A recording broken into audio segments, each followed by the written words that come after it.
aboard the civilian transport Aurora's Dream, 3 weeks into a journey carrying passengers from dozens of species.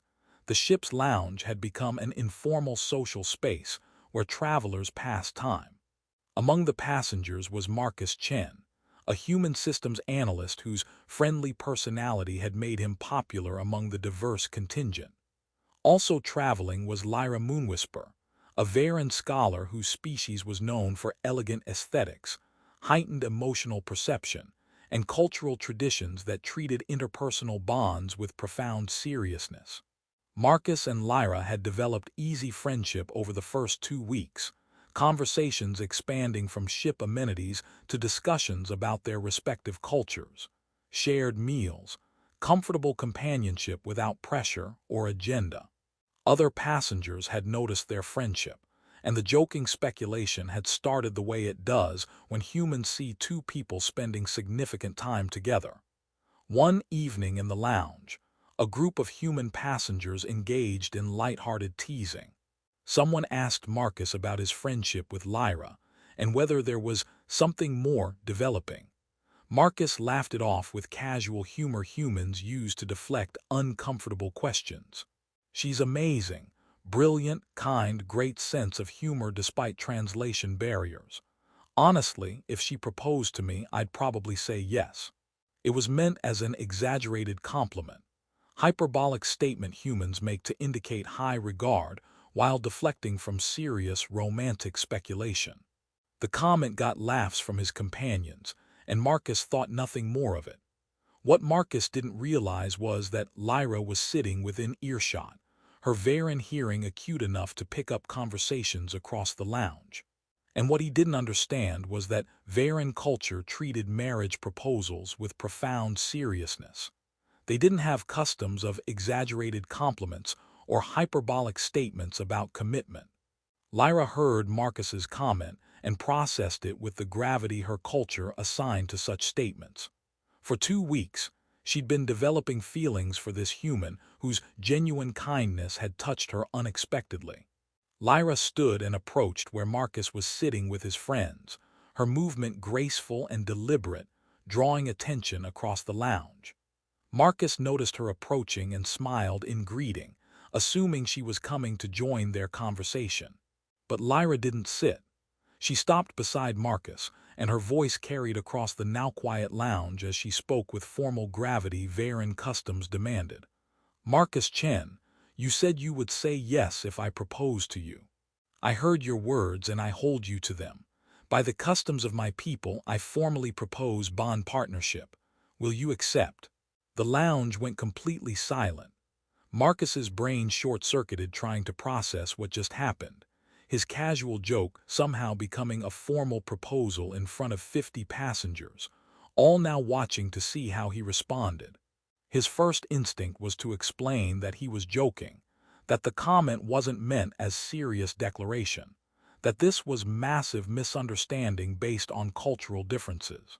But before Marcus could stammer out an explanation, he looked at Lyra's face and saw something that stopped the words in his throat.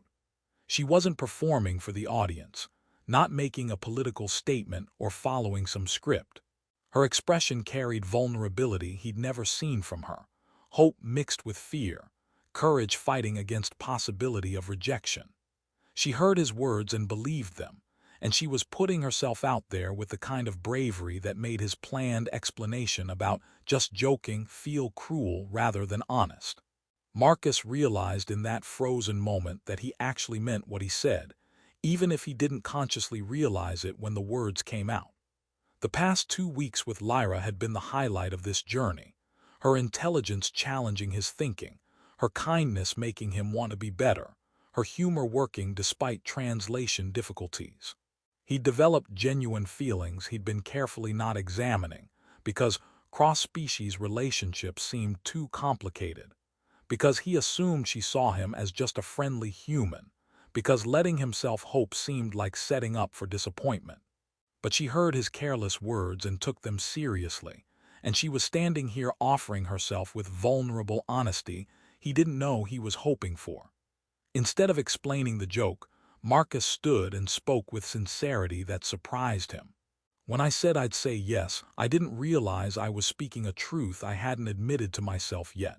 But you're right, if you're proposing partnership, then yes, I accept. The lounge erupted in reactions ranging from applause to confused murmurs, but Marcus barely registered it because Lyra had stepped closer, and she was whispering words meant only for him. Then say yes. Say it like you mean it, not as a joke to deflect your friend's teasing, but as the truth I heard beneath your humor. Say yes because you want to explore what this could be, because you felt what I've felt these past weeks, because you're brave enough to acknowledge that sometimes jokes reveal truths we're afraid to speak directly. What followed was complicated, beautiful, and occasionally awkward, as they navigated what their impulsive public engagement actually meant. Veyran bonding customs required formal courtship periods exploring compatibility through structured interactions, except they were on a commercial transport with no family present. They spent hours in Lyra's cabin that first night, talking through what just happened. Lyra explained that Veyran marriage was formal acknowledgment of intent to build lives together, but the actual building happened gradually.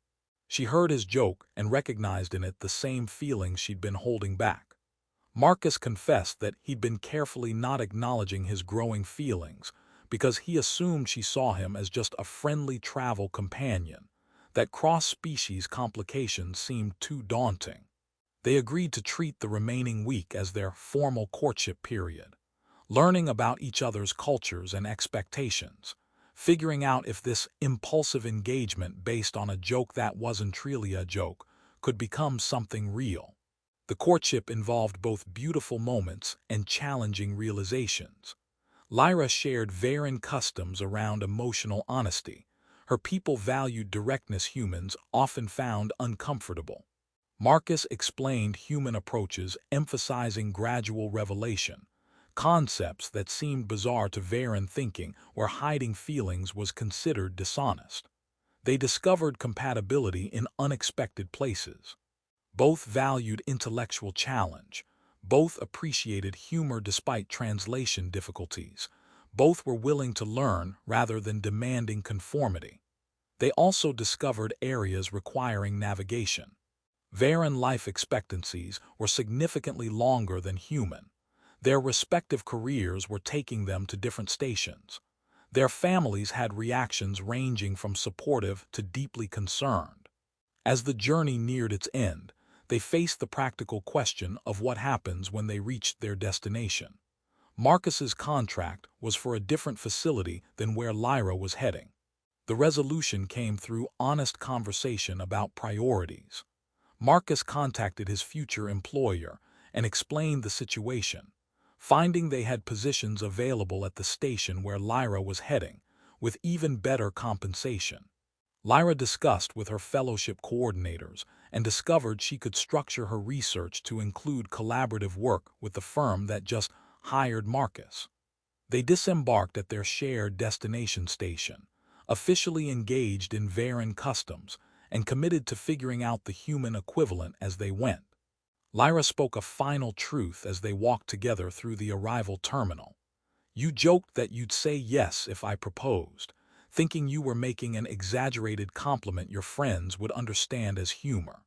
But I heard the truth beneath your deflection, that you'd already started falling for me but were too cautious to acknowledge it directly. When I whispered, then say yes, I was asking you to be brave enough to mean what you'd accidentally said.